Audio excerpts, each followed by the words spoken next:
Esiet sveicināti! Mani sauc Dace Vintere, un šis ir raidieraksts Kas notiek medicīnā? Šodien ielūkosimies aizkulisēs, tur, kur top lēmumi, kas ietekmē ārstus, slimnīcas un galu galā arī katru pacientu. Vai zinājāt, ka aiz mūsu veselības aprūpes sistēmas stāv desmitiem biedrību un asociāciju, kuras veido kopīgu redzējumu, aizstāv savas nozares intereses un palīdz medicīnai augt? Par to, kā tās strādā, sadarbojas un cīnās par pārmaiņām, šodien arī runāsim. Un šodien ar mums ir 3 ievērojami biedrību un asociāciju līderi. Sākšu uzreiz tātad Māris Pļaviņš, Latvijas ārstu biedrības prezidents. Labdien! Jā, labdien! Līga Kozlovska, Latvijas lauku ģimenes ārstu asociācijas prezidente. Labdien! Un Jevgenijs Kalējs, Latvijas slimnīcu biedrības vadītājs. Labdien! Vispirms teikšu jums lielu paldies par to, kad atradāt laiku un ieradāties šo raidierakstu. Tiešām tas pieteikums, tās asociācijas biedrības liekas, te jau apakšā tiešām ir visi ārsti Latvijā, principā, un te mums ir arī lauku ģimenes ārstu biedrība kā tāda slimnīcas. Te ir, man liekas, mēs pārstāvam īstenībā šobrīd visus ārstus, bet tā kā jau pieteica 3 dažādas biedrības asociācijas, varbūt pastāstiet īsumā tā kā jūs tādu pamatprincipu, kas tad ir tā jūsu biedrība vai asociācija? Varbūt sāksim ar jums. Latvijas ārstu biedrībā ir pārstāvēti visi Latvijas ārsti, neatkarīgi no specialitātes, un tas mūsu oficiālais biedru skaits pašlaik ir apmēram 3,5 biedru. Jāsaka gan, ka Latvijā ir gandrīz 7000 ārstu, tā kā visi gluži nav ārstu biedrības biedri, bet, protams, tā ir viena, es pat teiktu, varbūt visietekmīgākā sabiedriskā organizācija visā Latvijā. Tā es varētu teikt. Un Latvijas ārstu biedrība ir atjaunota 1988. gadā, un tagad jau darbojās tātad visu šo neatkarības laiku. Labi, tātad lauki, ne lauki, bet lauku ģimenes ārstu biedrība. Jā, Latvijas lauku ģimenes ārstu asociācija, es gribētu teikt, arī ir viena no visaktīvākajām Latvijas ārstu asociācijām, jo nepārtraukti piedalās gan politiskajos procesos, profesionālajos procesos, un mēs esam dibināti 2001. gadā, patreiz mums ir vairāk kā 800 biedri, gan lielākā daļa no reģioniem, bet liela daļa arī ir no Rīgas. Un patiesībā sakot, no ārstu biedrībām mēs sastāvam no 2005. gada. Mēs esam tātad 2001. gadā dibināti un 2005. gadā mēs esam arī ārstu biedrības biedri. Man kā ģimenes ārstam jau arī no pašiem pirmsākumiem ir bijis būtas gods arī Eiropas ģimenes ārstu asociācijas fondas dibinātājai 1995. gadā. Tā kā mūsu Latvijas lauku ģimenes ārsti ir ārsti, kolēģi, ar kuriem es lepojos, jo pirmām kārtām šiem ārstiem, kolēģiem ir jāstrādā īpašos apstākļos, diezgan izolētiem, vairāk atbildīgākiem, vairāk jāzina dažādas manipulācijas uz vietas, jāpieņem uz vietas arī atbildīgi lēmumi. Tā kā patiesību sakot, nesaku, ka mēs esam kaut kādi īpaši, bet tomēr esam īpaši. Un es ar to lepojos, ka es esmu ģimenes ārsts Latgalē jau no 1992. gada kā pirmais ģimenes ārsts un Latvijā kā 8. ģimenes ārsts. Tā kā patiesību sakot, man ir gods būt lauku ģimenes ārstam. Brīnišķīgi. Kalēj kungs, jūsu biedrība? Latvijas slimnīcas biedrība tā ir dibināta gandrīz 30 gadu atpakaļ, 90. gadu beigās. Sākumā mēs bijām, kad visas slimnīcas Latvijā tad bija pāri pa 60. Tagad mums ir palikuši, tā kā slimnīcas daudzas ir aiztaisītas ciet, ir palikuši kaut kā 36 biedri. Viens, kad mēs nodarbojamies ar to, ka mēs tomēr mēģinām risināt slimnīcas jautājumus šeit nacionālā līmenī, kā arī mēs pārstāvam Latvijas slimnīcas arī Eiropas līmenī. Mēs esam Eiropas slimnīcu biedrības biedri un Eiropas slimnīcu darba devēja asociācijas biedri, kas arī risina daudzus jautājumus Eiropas līmenī un kur mēs arī pārstāvam savu viedokli, kā Latvijas viedokli, Latvijas slimnīcu viedokli Eiropas komisijā.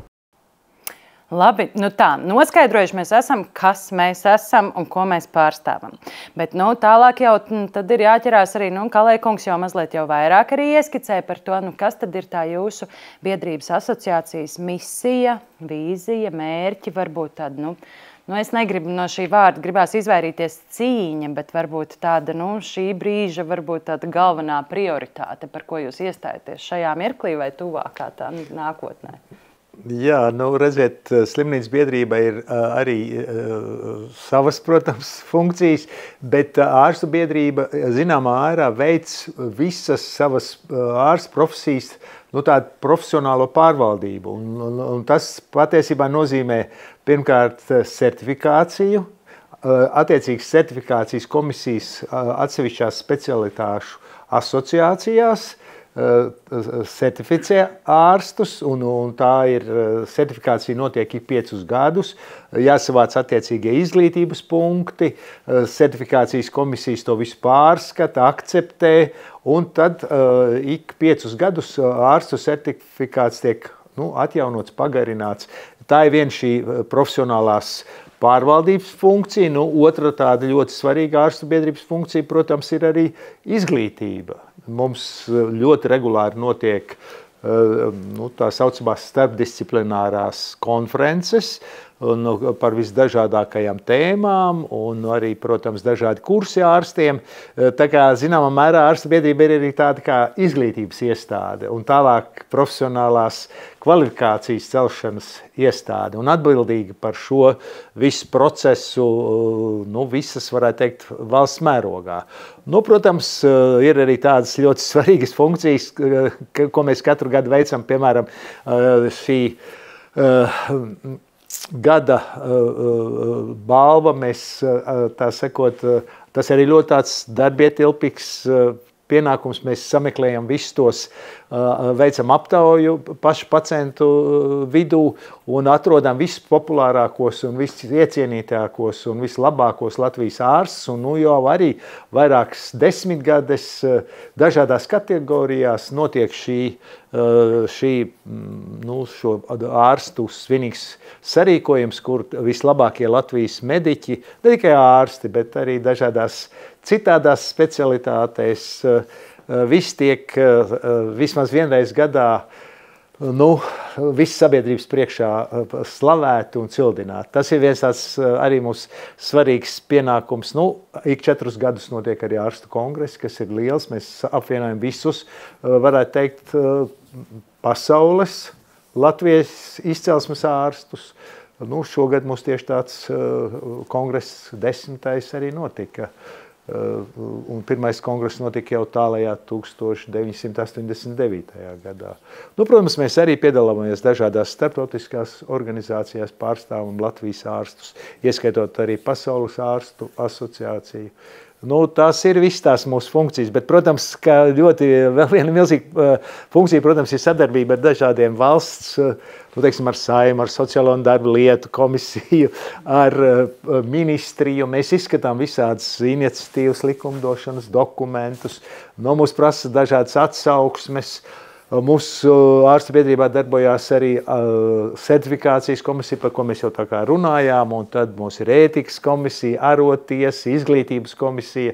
Tā kā, tas ir tāds ikdienas, daudzpusīgs, es pat teiktu, diezgan darbietilpīgs un sarežģīts darbs. Un tā ir, tā sakot, pārstāvēt Latvijas ārstus dažādās valsts organizācijās un likumdošanas iestādēs, arī aizstāvēt ārstu intereses, cik mēs spējam dažādās organizācijās.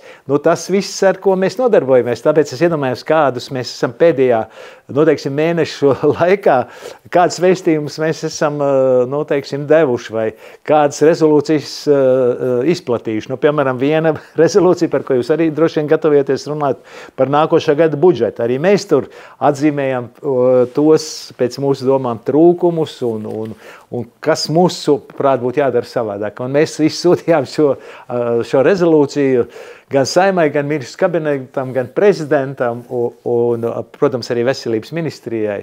Piemēram, mēs arī atsaucamies uz tādām varbūt mums nepatīkamākām dažreiz ziņām. Mēs sagatavojam arī asociāciju, piemēram, par to, ka par tiem it kā 200 pelnošajiem ārstiem, un tajā pašā laikā mēs uzsvērām, ka tie ir tikai 200 ārstu, bet pārējie 6000 ārstu pelna pēc tā vairāk vai mazāk tarifa, ko noteicis Nacionālais veselības dienests, iekļāvis savos tarifos, un tur ārstu apmaksas vārtās vidēji tikai mēnesī bruto no 1800 mazākās atmaksas līdz 2400. Tātad tā ir tā samaksa, ko valsts it kā ir noteikusi. Jā, zināmā mērā ārsti vidēji pelna daudz vairāk, tas ir taisnība, bet tas, protams, summējās no visdažādākajām ārstu darbības niansēm. Ja? Ka ārsti strādā daudz, ne tikai vienā darba vietā un tā tālāk. Labi, skatāmies, kamēr neaizmirstam jautājumu. Mēs noteikti pie vairākām šīm sadaļām arī pieķersimies tālāk. Ejam tālāk par misiju, vīziju, redzējumu un varbūt galvenajiem mērķiem. Jā, mums Latvijas lauku ģimenes ārstu asociācijas galvenā misija dabiski ir vērsta uz savu pacientu. Ja? Tad mēs ārstējam savu pacientu, veicam profilaktiskos visus pasākumus, veselības veicināšanu un pats par sevi vēl arī rehabilitāciju, paliatīvo aprūpi. Bet tas, lai mēs to izdarītu labi un kvalitatīvi, tā kā arī Māris to pieminēja, mūsu lauku ģimenes ārstu asociācija praktiski ikdienā nodarbojas ar apmācību, ar izglītību. Un es esmu arī Rīgas Stradiņu universitātes rezidentūras programmas vadītāja ģimenes medicīnā kopā ar savu kolēģi Guntu Tīcmani. Es varu pateikt, mana misija un mūsu asociācijas misija ir arī veidot, izglītot, piesaistīt jaunos ģimenes ārstus un sevišķi lauku reģionos.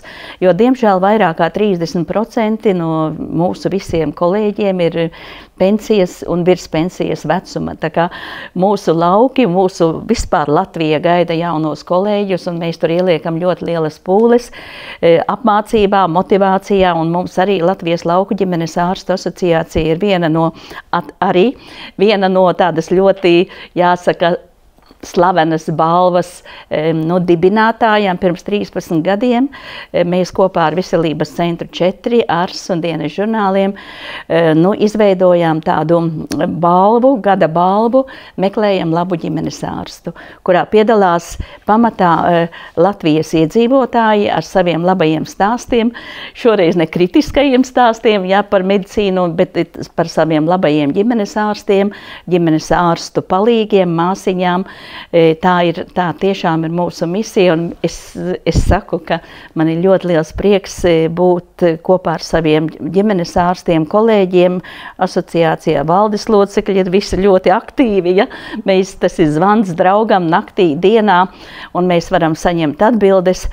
Tāpat mums ir ļoti laba kolēģu sadarbība, kā jau es pieminēju, ar jaunajiem ārstiem. Mums Latvijas lauku ģimenes ārstu asociācija ir arī jauno ģimenes ārstu nodaļa, kas arī ir tādi kā mūsu perpetuum mobile, ja, kas, jāsaka, gan mūsu, jāsaka, seniorus jau ģimenes ārstus aicina būt labākiem, izglītotākiem un nodarboties ar jaunajām visām digitalizācijas programmām, iespējām. Viņi arī mēs viens no otra mācāmies. Pats par sevi starptautiskās organizācijas. Mēs esam 4 starptautisko pasaules ģimenes ārstu organizāciju biedri. Un jāsaka, katru nedēļu, katru pārdienu mums sūta uzaicinājumus gan piedalīties ar saviem pētnieciskajiem darbiem, ar uzstāšanām dažādās Eiropas konferencēs, arī pat pasaules, tagad Jaunzēlandē, un es vispār nemaz neminēšu, kādas mēs nespējam tur visur tikt ar saviem darbiem, kur te vēl visu pasauli izbraukāt un ziņot par savu Latviju.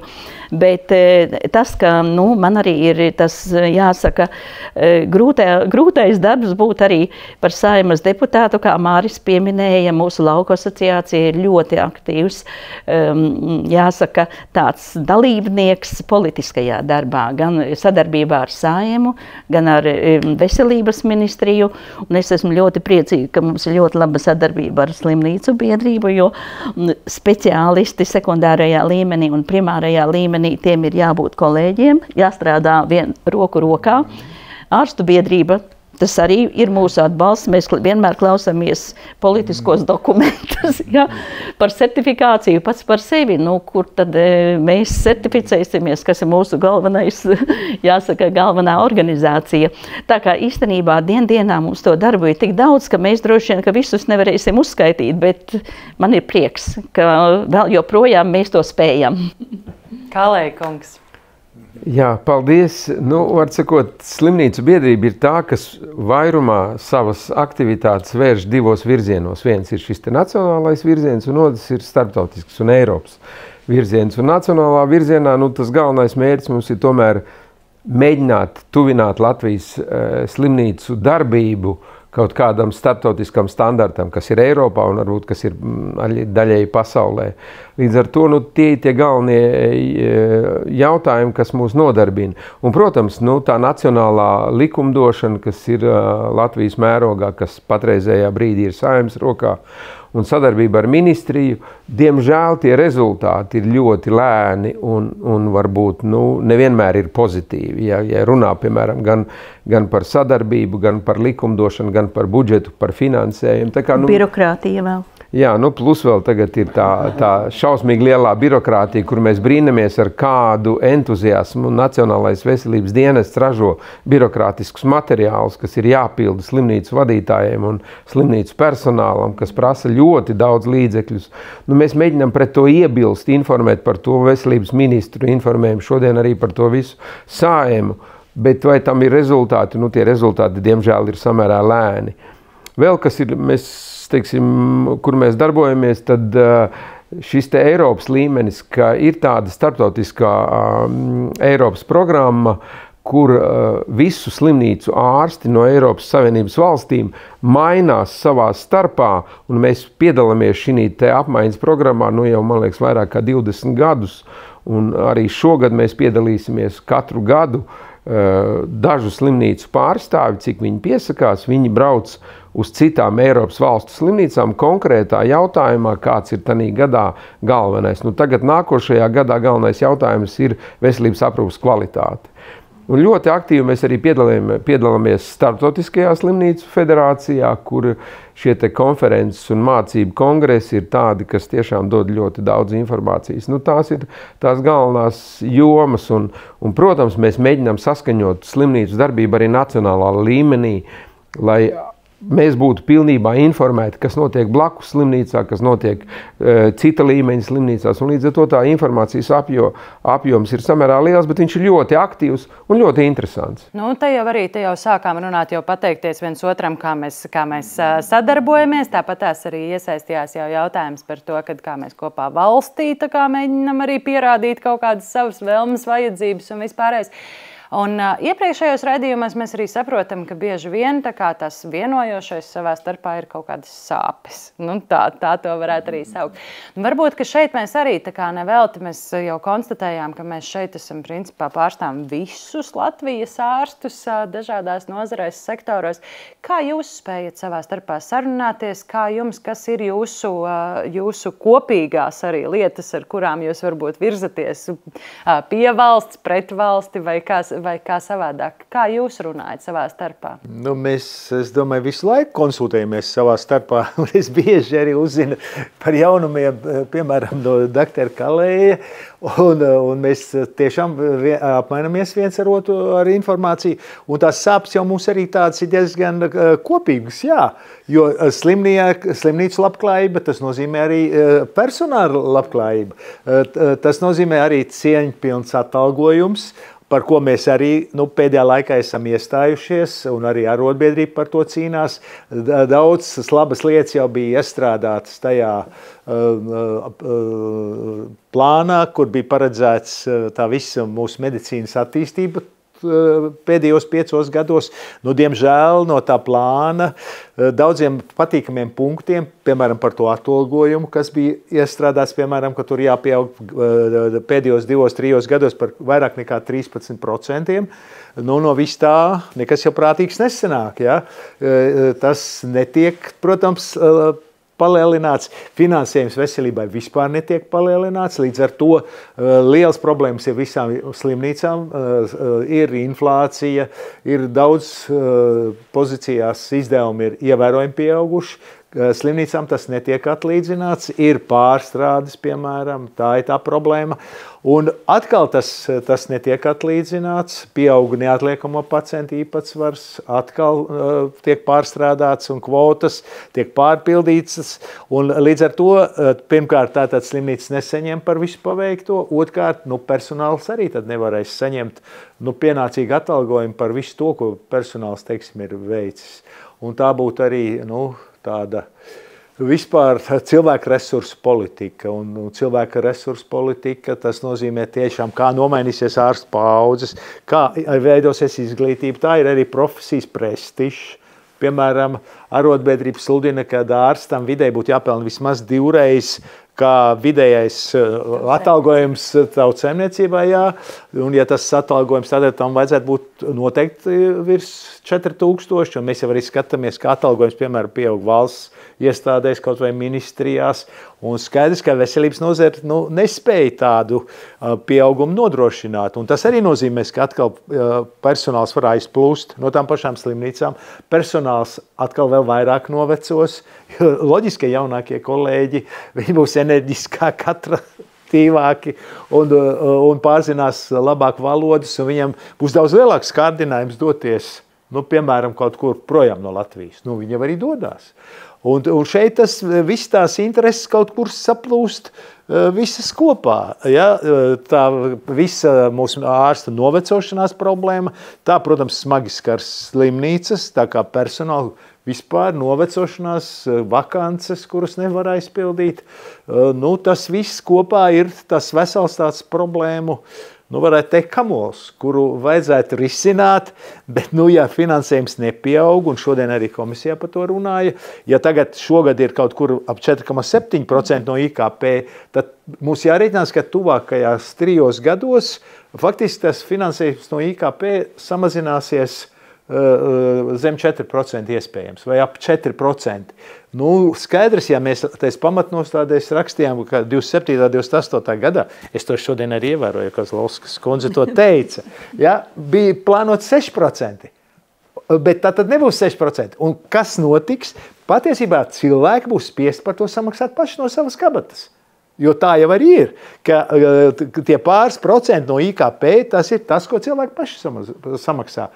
Par izmeklējumiem maksas, par zobārstu un par daudzām citām lietām. Un līdz ar to vienalga jau sabiedrības samaksās to kopējo, to 6% vismaz no IKP, bet tas būs jāizdara no savas kabatas. Un tad medicīnas aprūpe vairs nav solidāra, tad viņa, tā sakot, ir netaisnīga, jo ne visi būs spējīgi tā vienkārši samaksāt. Visu no savas kabatas. Un tad tur paliks neizmeklēti slimnieki, rindas pieaugs, mirstība pieaugs un būs daudz dažādu smagu problēmu. Jā. Bet, turpinot vēl par sadarbību savstarpējo un jautājumiem, kurus... Sadarbības jautājumos es gan domāju, ka mums ir ļoti laba visa saskaņa, ja? Jo es doktorim Kalējam varu piezvanīt, piedošanu ļoti, ļoti vēlu, ja jebkurā jautājumā arī Mārim piezvanu. Mēs kā ārsti, protams, kā profesionāli sadarbojamies. Jā, jo mēs nesadarbojamies tikai tā kā profesionālos jautājumos, bet šī gadījumā, sevišķi pēdējā laikā tieši par politiskiem jautājumiem.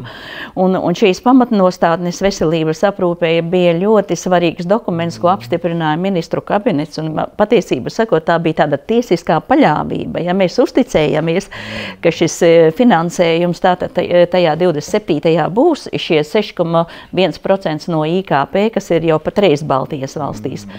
Bet tā kā mums tagad ir 4,7 un būs vēl mazāk, tas nozīmē, ka tiešām valsts pakalpojumi arvien vairāk samazināsies. Un mēs jau tā esam Eiropā viena no tām valstīm, kurā ir vislielākais pacientu maksājums no savas kabatas 40% vairāk.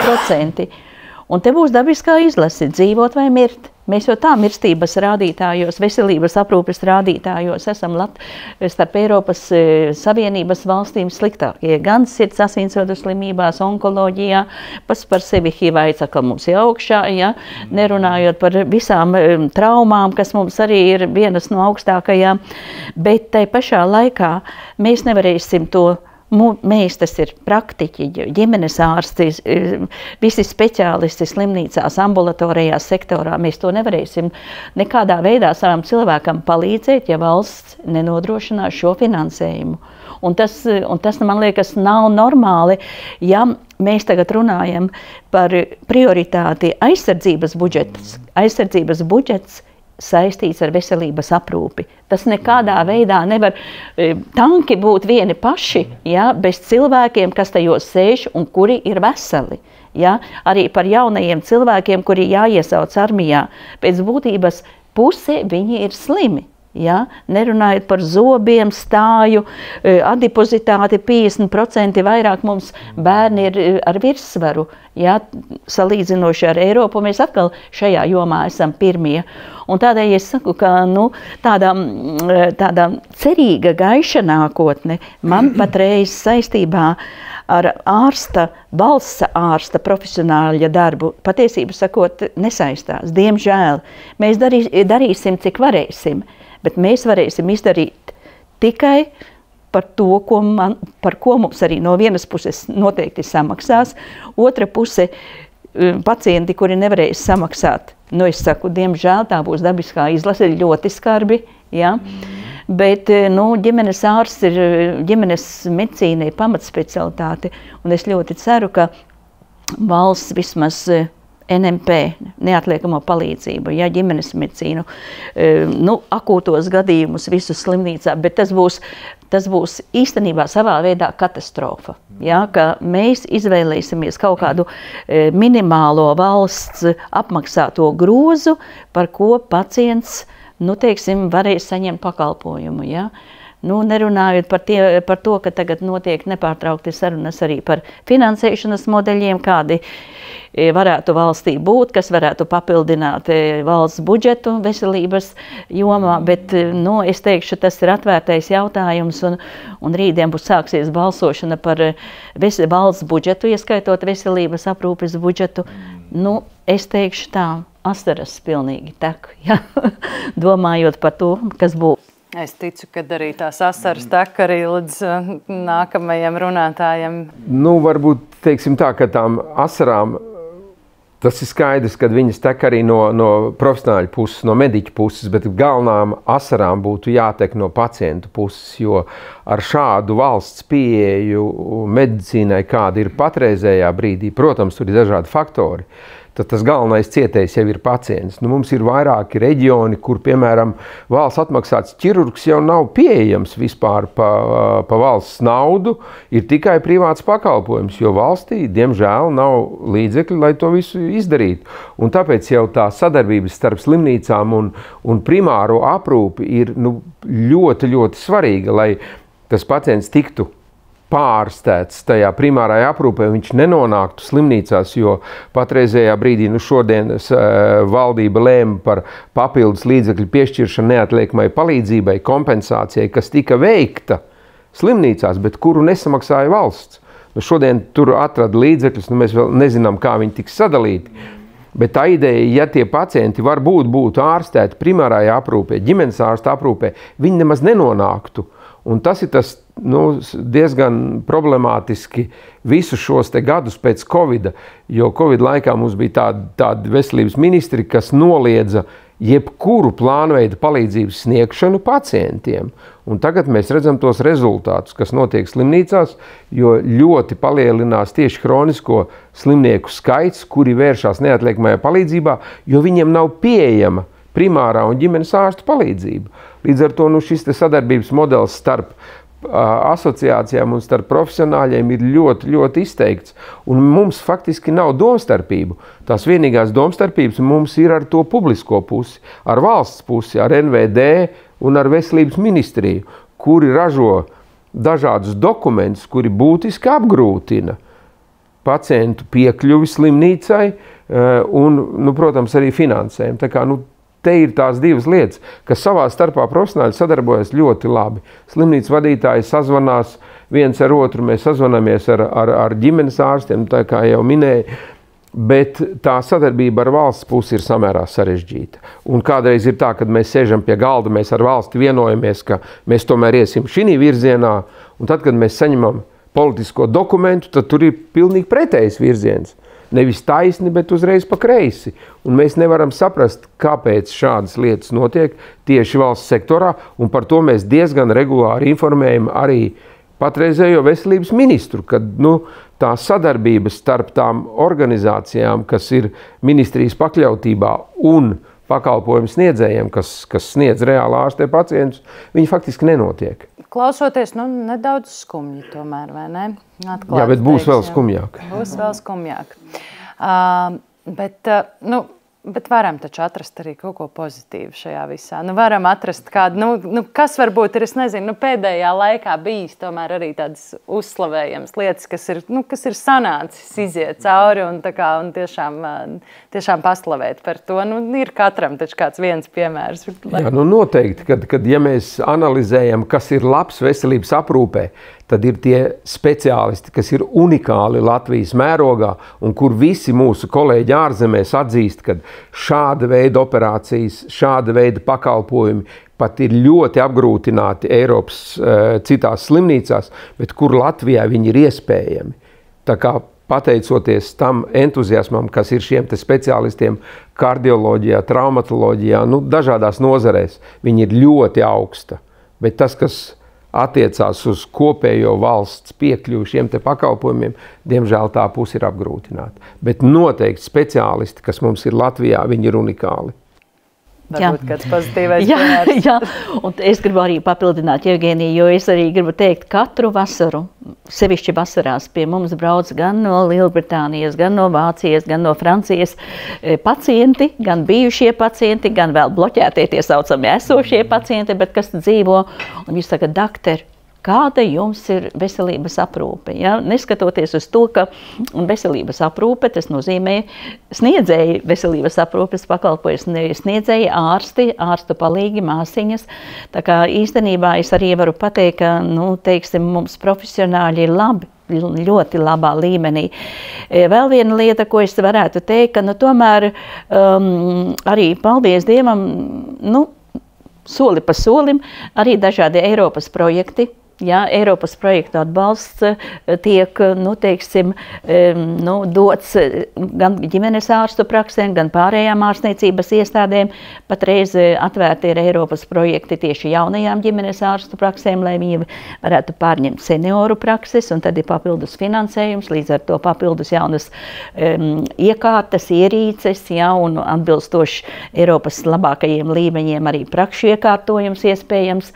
Vēl viena, es arī domāju, ka laba lieta droši vien ir, tomēr, lai cik mums lēni iet, bet daži tomēr digitalizācijas arī soļi. Ja? Un dabiski tas, kas mums liekas jau ļoti sen, ja, un pazīstams, piemēram, šī darba nespējas lapu, elektroniskā rakstīšana, ja, tā lokālajās programmās vai e-veselībā, tāpat arī recepšu rakstīšana. Es nevaru pat iedomāties, ka es rakstītu recepti uz papīra, ja, tikai atsevišķos gadījumos, ko nosaka likums. Ja. Tāpat arī patreiz no novembra būs savstarpēji elektroniskie norēķini ar slimnīcām un speciālistiem. Par to es arī ļoti priecājos, jo es no savas puses varu uzrakstīt šo elektronisko nosūtījumu, bet atbildi vēl pagaidām nevaru. Bet tā kā Digivestās programmas ietvarā veselības ministrija mums sola to šī gada nogalē tā kā nodrošināt. Ja? Tā kā īstenībā tādas ir lietas, par kurām mēs ejam soli pa solim. Tā pašā laikā nesen es biju kopā ar Pasaules veselības organizācijas misiju pie Polārā loka Zviedrijā, ja? Un tur ir tikai viena programma, ja? Tur ir tikai recepšu rakstīšana nacionālā līmenī. Mums ir jau kādas 7 programmas, ja, ko mēs varam darīt nacionālā līmenī. Dabiski Igauņi mums atkal ir kārtēji reiz priekšā, diemžēl, bet nu nekas gan jau soli pa solim. Ja? Un es domāju, tā savstarpējā informācijas aprite arī par saviem pacientiem ar NMP neatliekamo medicīnisko dienestu. Ja? Nu, es saku, ar slimnīcām mums tas ir ļoti būtiski svarīgi, ja, par savu pacientu aprūpi zināt laikā un vietā. Nu, ir jau noteikti vēl dažādas lietas, bet redziet, kas par bēdu, tas tomēr ir gana fragmentāri. Ja?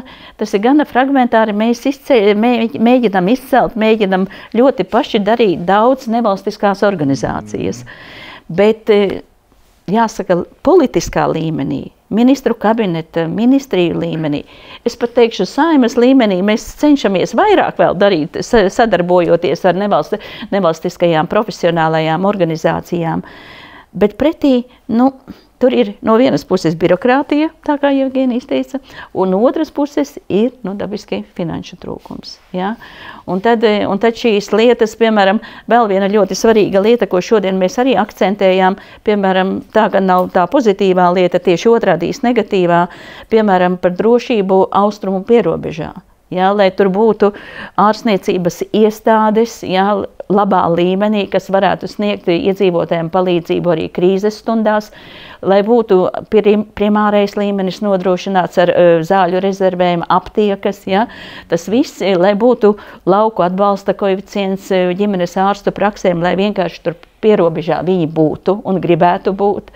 Tā kā ir lietas, ir dažas labās lietas. Nav tā, ka galīgi viss slikts. Ja galīgi viss slikts būtu, tad mēs vispār nestrādātu droši vien. Bet es mīlu Latviju, mīlu savu ģimenes medicīnu, tādēļ esmu šeit, tāpat kā mani kolēģi. Nu, es arī teiktu, ka viens ir arī tas tomēr ārstu un visu medicīnas darbinieku, arī māsiņu darbs, kas zināmā mērā visas veselības aprūpas mugurkauls, tieši medicīnas māsas, un arī viņa tas nesautīgums, kalpošana, tas, ka viņi stundas neskaita un, diemžēl, neskatoties uz visu to atalgojumu, viņi tomēr strādā nesautīgi, pašaizliedzīgi un faktiski visu savu veselību un enerģiju dot tieši pacientiem. Un tas varbūt ir tas labākais, ar ko mēs esam visbagātākie. Nu, vienīgais tas, ka viss Latvija noveco, nu, diemžēl mūsu profesija noveco, un sevišķi izteikts ir māsu deficīts, un tāpēc jau ir vajadzīgs tas visus mūsu medicīnas profesiju prestižs, ārstu, medicīnas māsu prestižs, un daļēji tas, protams, ir atkarīgs no viņa izglītības līmeņa, no viņu inteliģences, no viņa pašaizliedzības, jā, bet kaut kādā veidā tas ir atkarīgs arī no tās atmaksas, no atalgojuma.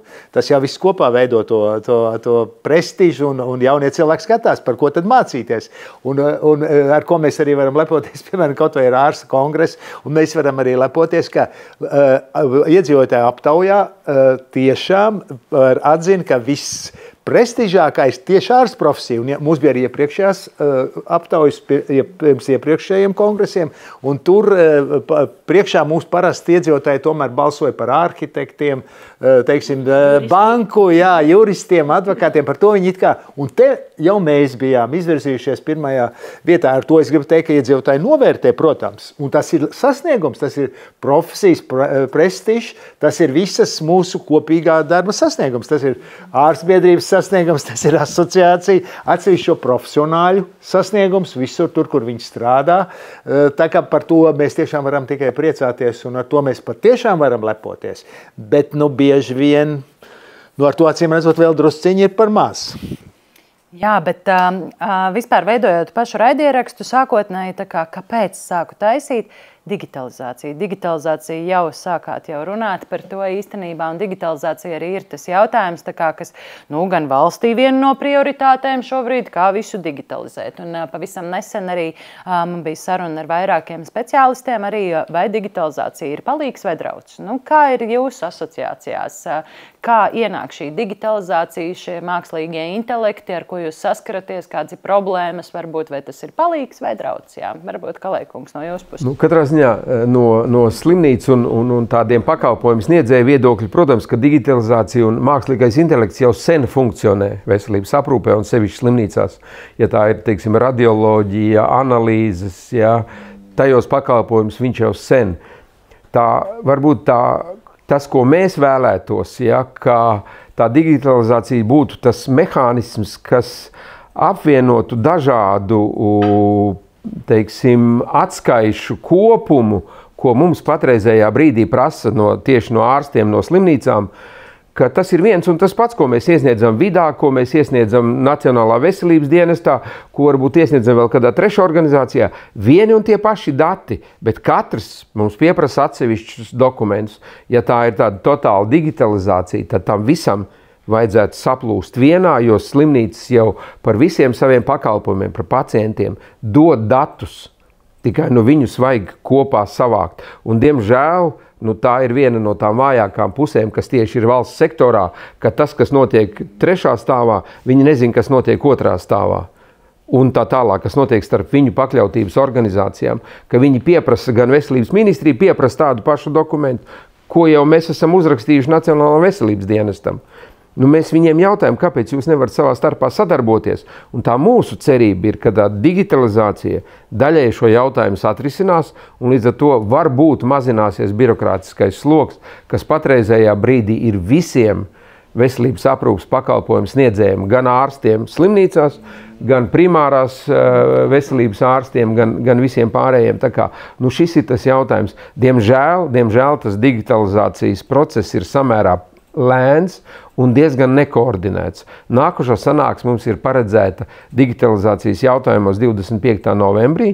Mēs esam vienojušies ar ministriju, un ministrijā ir speciāla valsts sekretāra vietniece tieši šajos te jautājumos, digitalizācijas jautājumos, kuri ir ļoti ieinteresēti, bet diemžēl tie digitalizētāji savā starpā nevar vienoties. Bet tas trakākais ir tas, ka jebkurš šis digitalizācijas lēmums būs jāatmaksā slimnīcām, būs jāatmaksā ārstiem, jo mums nav paredzēta atsevišķi līdzekļi. Tas viss nāks tomēr no tām pašām finansējuma paliekām, kas mums paliks pāri, ārstējot pacientus. Jā, es esmu noteikti par digitalizāciju, jo, kā jau es pieminēju, dažas 5-6 pozīcijas, ja tās tagad es nestrādātu šajā digitālajā formā, tad tas papīra darbs man aizņemtu tiešām ļoti daudz laika un nevajadzīga laika, ko es varētu veltīt pacientam. Bet to, ko Jevgenijs teica, es tam pilnīgi piekrītu, fragmentārisms. Ja? Tas ir pilnīgi, teiksim, dažādas sistēmas sastāvdaļas strādā atsevišķi. Un vēl trakākais ir tas, ka mums, piemēram, primārajā veselības aprūpē ir apmēram 5-6 tādas aktīvas lokālās programmas, kuras mēs pērkam paši un uzturam. Jā, katru mēnesi maksājam naudu, kas īstenībā strādā ļoti labi. Ar viņām šīs lokālās programmas īstenībā valsts digitalizācijas līmeni salīdzinot, ir daudz augstākā līmenī. Ja? Tās praktiski dara visu to, ko valsts digitalizācijas programma paredz darīt tikai līdz 29. gadam savā programmā. Un tur ir tā lieta, ka šie lokālās programmas izstrādātāji, viņi mēģina savienoties ar NVD, tagad to Digivest centru, bet tas ir tik smagnējs, birokrātisks process, ja, arī tagad šī savstarpējā savstarpējā mūsu informācijas aprite, ja, starp slimnīcām un ambulatoriem speciālistiem un ģimenes ārstiem. Mums sāk strādāt no novembra beigām, ja, tātad, un pārējais periods būs kaut kur līdz maija beigām. Ja. Tas nozīmē, atkal būs ļoti ilgi tādi smagnēji, nu tādi soļi, kamēr visi samērosies, piemērosies, un tas viss prasa laiku. Mums jāiet vismaz patreiz 3, 4, 5 portālos, vienlaicīgi uz vienu pacientu. Vienā datamedā mēs skatāmies radioloģiju, lokālajā programmā mēs skatāmies, piemēram, mūsu pacienta, piemēram, visus datus, ambulatoro kartiņu, ko rakstam, un atsevišķi e-veselībā mēs ievadam, piemēram, recepti, slimolapu, un sevišķi vēl vakcinācijas faktu. Ja? Vakcinācijas faktu mēs lokālajā programmā dažās var un dažās nevar. Nosūtījums pēc tehniskajiem palīglīdzekļiem, piemēram, invalīdiem, ir iespējams tikai lielajā e-veselībā patreiz. Ja? Un tādu ir ļoti daudz tādu, es saku, tas diemžēl ir fragmentārisms, bet es negribētu iet arī atpakaļ tos 6, 7 gadus, tiešām negribētu iet atpakaļ vairāk, bet uz priekšu gribētu, lai tas iet straujāk, jāsaka, koordinētāk, kā jāsaka, Evgenijs teica, un lai jāsaka, labā roka zinātu, ko dara kreisā. Un kā jums ir ar digitalizāciju? Ārstbiedrībā jau digitalizācija tādā, varbūt klasiskā veidā saistībā ar pacientiem un ārstniecības iestādēm tik tiešā veidā nav vajadzīga, bet es to jūtu vienkārši pats, būdams kā speciālists, kā nefrologs. Es jau arī redzu, ka tas dažādās iestādēs ir ļoti dažādi. Man, kur es darbojos Jelgavā un Saules veselības centrā, piemēram, tur ir tas Smart Medical programma, vai ne, kas ir uzskatīt laba programma, jā. Tā jau ir tā ambulatorā karta, patiesībā jau tur tā izpildspalva nemaz nav vajadzīga. Cits jautājums, cik tu pats esi gatavs visu tur ierakstīt. Un maksāt par to. Teiksim, tev varbūt kā man personīgi jau dažas lietas vienkāršāk būtu vienkārši uzrakstīt, nekā varbūt pat ievadīt, jā. Bet, tu piemērojies, pierodi un beigās jau arī tīri labi sanāk, ja?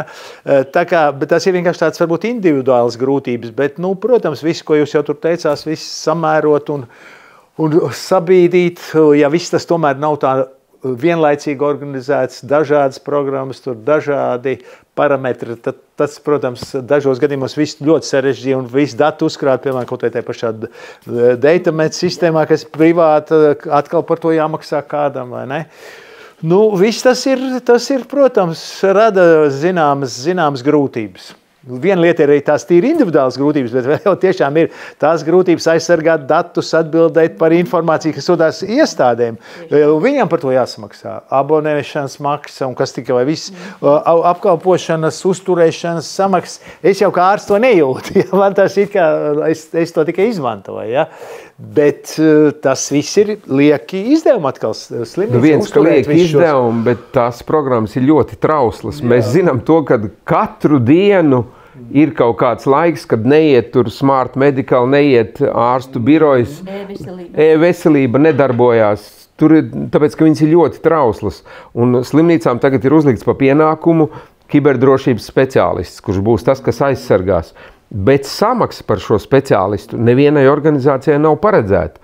Bet, lai to nodrošinātu, teiksim, lielajām slimnīcām, tas nav tikai 1 vai 2 speciālisti. Tur jābūt ir vairāk. Un tāpēc šī te sadarbība starp tām dažādām pakalpojumu organizācijām ir diezgan nestabila. Un tas, kad viņas iziet no ierindas dienā 2 un 3 reizes, tas ļoti apgrūtina tieši ārstu darbu. Viņš nevar uzrakstīt recepti, jo tāpēc, ka tanī brīdī šī te nedarbojās. Bet viņam beidzās pieņemšana, viņam jāiet ir kaut kur citur. Bet cilvēki mūs aptieku jāiet. Jā, un cilvēks paliek bez šī te izraksta. Jāsēdā pēc darba laika, jāievad dati, papildus. Tas, protams, tas neko patīkam jau nav. Mēs ejam uz laiks iet uz beigām, tāpēc man tāds pēdējais jautājums. Es citā gadījumā droši vien prasītu, kā jūs redzat pēc 5-10 gadiem tur medicīnas nozari? Mēs jau sapratām to atbildi. Varbūt, kad pie šī jautājuma neķersimies klāt, bet varbūt, kad gribētos jūs tādu subjektīvu, varbūt katra tādu vēlējumu un tādu novēlējumu, ko darīt? Kas būtu tajos 5-10 gados jāizdara veselības nozarē, lai tomēr tā augšupeja notiktu? Tā. Ziniet, kas man ienāk prātā? Savā laikā es lasīju kādu žurnālu, un tur bija rakstīts, kas ir it kā tāda veselīga, stabila veselības aprūpas finansēšana. Un to laikam bija savā laikā teicis Konrāds Adenauers, kad veselīga ekonomika ir reiz arī veselīga veselības aprūpa. Būs spēcīgāka ekonomika, būs arī spēcīgāka veselības aprūpe. Un tas patiesībā es gribētu arī novēlēt. Jo tad, pieaugot mūsu iekšzemes koproduktam, katrs tas procents, kas nāks klāt arī medicīnas aprūpei, attiecīgi būs daudz lielāks, jo tagad mēs Latvijā vidēji tikai apmēram 1000 eiro uz katru iedzīvotāju tērējam veselības aprūpē. Tie paši igauņi tērē kā 1200 eiro lietuvieši, un igauņi tērē kā 1600 vai vēl pat vairāk eiro. Skaidrs, ka Eiropas mērogā tas ir tomēr ļoti mazs finansējums, un skaidrs, ka tas ir pat apbrīnojami, ka par tik nelielu summu mēs spējam patiesībā tik daudz padarīt, ja? Uzturēt slimnīcas, personālu, iekārtas, kvalifikāciju. Tas ir pat zināmā mērā apbrīnojami, bet, saprotiet, arī, ja mēs to samērojam ar visām pasaules cenām, tad mēs te, protams, 100% esam zaudētāji. Tāpēc es domāju, ka es vēlētu politiķiem tomēr to izpratni, saprast, ka valsts drošība nav tikai tīri militāra drošība, tā ir arī mūsu cilvēku labklājība, mūsu veselības aprūpe, mūsu tie dzīves gadi, kas ir nodzīvoti veselībā, un lielāks vidējais mūža ilgums. Tās nāvis, ko varētu novērst veselības aprūpe, ja veselības aprūpes rokās būtu lielāki līdzekļi, tas arī viss ir valsts labklājība un valsts drošība, un tā ir valsts nākotne. Jūs vēlējums. Jā, un es teikšu, es neatkārtošu Māra vēstījumu, jo tas ir pamats, bet otra lieta ir sabiedrības izglītība. Un ir lietas, kas varbūt nemaksā tiešām no valsts finansējuma tik daudz, bet ir daudzas lietas, ko mēs paši varam darīt. Tas pats cilvēks, jāsaka, pareizāk ēst, vairāk uzteities, ja? Samazināt stresu, labāk gulēt, ja? Darīt tās visas pozitīvās lietas attiecībā uz savu veselību, lai nesaslimtu. Iet laikā uz vakcināciju, ja? Primārā profilaksi. Tāpat tās valsts nodrošina tomēr 4 bezmaksas skrīningus. Ja? Tad, ja ir šīs uzaicinājuma vēstules, ja ģimenes ārsts aicina uz zarnu vēža skrīningu, tad to izdarīt. Vienkārši, un tas viss ir bez maksas. Vienreiz gadā patreiz ir profilaktiskā apskate visiem iedzīvotājiem bez maksas, izņemot, ja ir pieaudzis saslimis, tad ir 1 vai 2 eiro. Bet ir tā lieta, ko noteikti varētu mēs izdarīt arī bez maksas visa sabiedrība. Un ārsti un ārsta komanda ir iesaistīta vienkārši arī sabiedrības izglītošanā. Jā, tas gan ir fakts.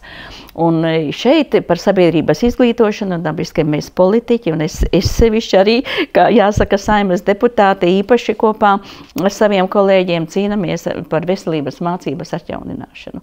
Un es ļoti ceru, ka ja ne šī gada, teiksim, pēdējā sasaukuma laikā, tad vismaz iesāktie darbi turpināsies uz nākošo sasaukumu, jo veselīgi bērni, tā ir mūsu nākotne. Jo demogrāfija mums šogad ir trakāka kā jebkad. Ja? Būs piedzimuši labi, ka 10 000 bērni, bet bērni mūsu nākotne. Ja? Tā kā īstenībā sabiedrības izglītošana, veselības veicināšana, veselības mācība, tas ir arī ceļš bez tā, ko teica jau Māris. Jā, un tur vēl nāk klāt nesmēķēšana, ko mēs Nu jā, varētu alkoholu, darīt. jā, visu, ko Un tas nepieminējam. Viss, ko mēs varētu visu kopā labāk varbūt izdarīt. Vairāk arī pasmaidīt. Jā, tieši tā, stresi mazināt. Nu, kolēģis. Nu, es pilnīgi piekrītu tam, kas tika pateikts, bet, ja mēs runājam tieši par medicīnu pēc 5, tā kā jūs teicāt, 5-10 gadi, nu, tad tas ir viens no jautājumiem, kas ir ļoti būtisks cilvēku, jo mūsu galvenā problēma ir personāls, mediķi, ārsti, māsiņas. Un tātad, ja mēs skatāmies uz 5 un 10 gadu perspektīvu, tad tas ir tie studenti, kas tagad šogad iestāsies 1. kursā un pēc tā laika beigs. Un mēs vēlētos, lai visi viņi paliktu tepat Latvijā, lai viņi strādātu tieši veselības aprūpē, lai viņi ārstētu pacientus, piedalītos, teiksim, slimnīcu darbībā, primārajā aprūpē, jo sevišķi māsas. Bet, diemžēl, patreizējā statistika rāda, ka 70% no visām māsu beidzējiem viņi aizplūst no veselības aprūpes, viņi aiziet privātajā sektorā, kosmetoloģijā, spā medicīnā un tā tālāk, bet viņi nenonāk tieši. Tas pats ar ārstiem. Liela daļa ārstu aizplūst no Latvijas tikai tāpēc, ka citur ir labāki darba apstākļi, citur ir labāki sociālā aprūpe un tā tālāk. Nu, tas būtu tas galvenais vēlējums, lai mēs papildinātu savu mediķu saimi pēc tiem 5 gadiem, un lai viņiem tiešām būtu ieinteresētība palikt Latvijā un ārstēt Latvijas pacientus. Jo tāpat tie jaunie ārsti, viņi jau ārstē pacientus, tikai viņi neārstē Latvijas pacientus, bet viņi ārstē, teiksim, Lielbritānijas, Īrijas pacientus, Vācijas pacientus, bet lai viņi tomēr atgrieztos Latvijā. Tā kā tas ir tas viens no būtiskiem jautājumiem. Paldies! Labi, teikšu jums lielu paldies par šo raidierakstu. Man bija ļoti interesanti klausīties. Un, jā, tas īstenībā parasti, kad nāk, tad visiem ir par kaut ko iestājās, kad jā, jūs jau arī iestājaties, bet jūs īstenībā varbūt parādat vairāk to realitāti, kāda tajā medicīnas nozarē ir. Tā kā paldies jums par šo viedokli, gan subjektīvo, gan objektīvo. Un nu, tiešām gribās vēlēt, nu, tad, lai top viss tas, ko jūs runājāt, ko īstenībā vēlējāt medicīnas nozarei tuvākā tālākā nākotnē. Un lai tā cīņa, tā kā nav cīņa, bet mēs nākamajā reizē vairāk jau smaidam visi kopā. Un tomēr jau mēs pabeidzam uz tās pozitīvās nots. Lai tā valdība un, nu, labi, teiksim, arī Saeima pagriežās pret medicīnu ar priekšpusi, nevis ar pakaļpusi. Jā, lai veselība ir prioritāte. Beigās atkal būtu prioritāte, jo mēs jau, diemžēl, esam pazaudējuši jau tagad to prioritāti. Tagad vairs nav, ne. Jā. Nu, tad vēlēsim, vai ne, lai tā sabiedrība mums veselīga un izglītota. Tas ir ļoti svarīgi. Bet mēs tiekamies jau nākamajā, kas notiek medicīnā raidierakstā. Atā!